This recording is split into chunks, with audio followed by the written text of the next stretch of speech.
well-worn jungle boots certainly weren't the standard fare of Nike sneakers, jogging shorts, and beer slogan t-shirts. He'd spent the last 6 months living in the wild, and it showed. So, maybe it was as simple as that. Breaking in a deep breath of relief, he smiled as a scarlet macaw launched itself from a low-hanging vine, flying up into the thick canopy.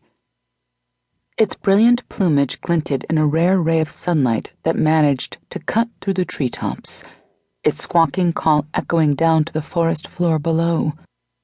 Adjusting his pack, Rock wiped a hand over his sweaty brow and stepped off the path. And that's when it happened.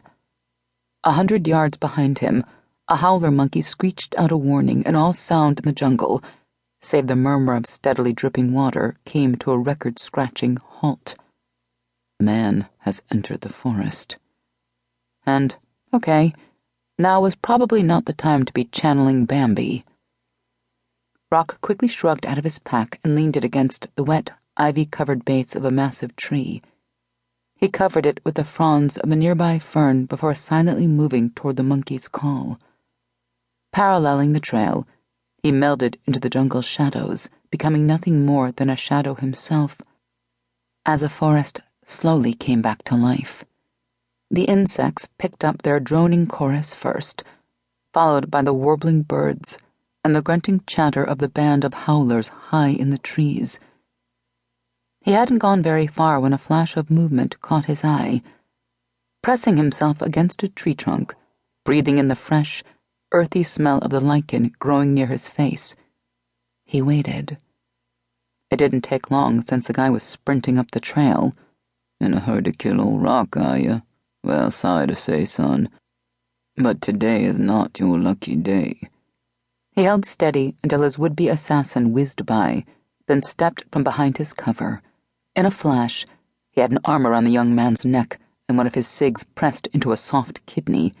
Instinctively, the guy began to struggle, flailing around like a June bug on a string, but Rock just applied more pressure, which elicited a squeak.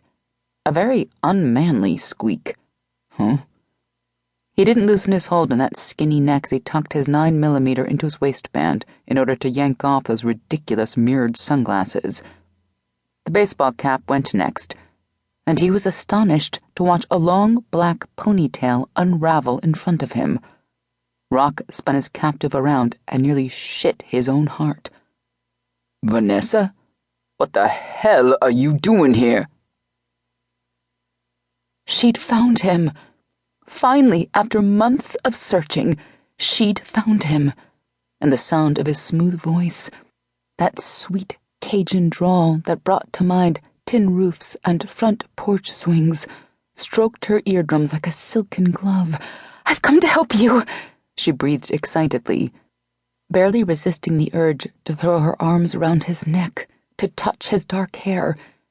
It was shorter than she'd ever seen it, like he'd been haphazardly cutting it himself, which she was sure he had. "Keep it professional, Van. You have to keep this professional." Because, yes, it was true. She had a little thing for Rock. How could she not? He was just so natural, she guessed was the word. None of that bullshit alpha male mega ego that so many operators suffered from. Just an unshakable and abiding sense of duty, and a refreshing unpretentiousness that had attracted her to him from the very beginning. Plus, there was that smooth-as-silk voice. But he'd made it abundantly clear after she'd sent him all the right signals that he didn't have room in his life for a girlfriend, much less anything more permanent. Now, if all she wanted was to sweeten the sheets, he was her go-to guy. He'd made that readily apparent at a barbecue one night when he'd smoldered at her and told her trouble, and he'd definitely been trouble with a capital T, even before all of this. Could be fun. But she'd been there, done that, and though she didn't have the t-shirt to prove it, what she did have was an empty ring finger with no prospects in sight. And let's be honest here, at 30, she was beginning to get a bit antsy about the whole thing, especially since starting a family of her own had always been one of her most cherished dreams. So, yes, sir, since she was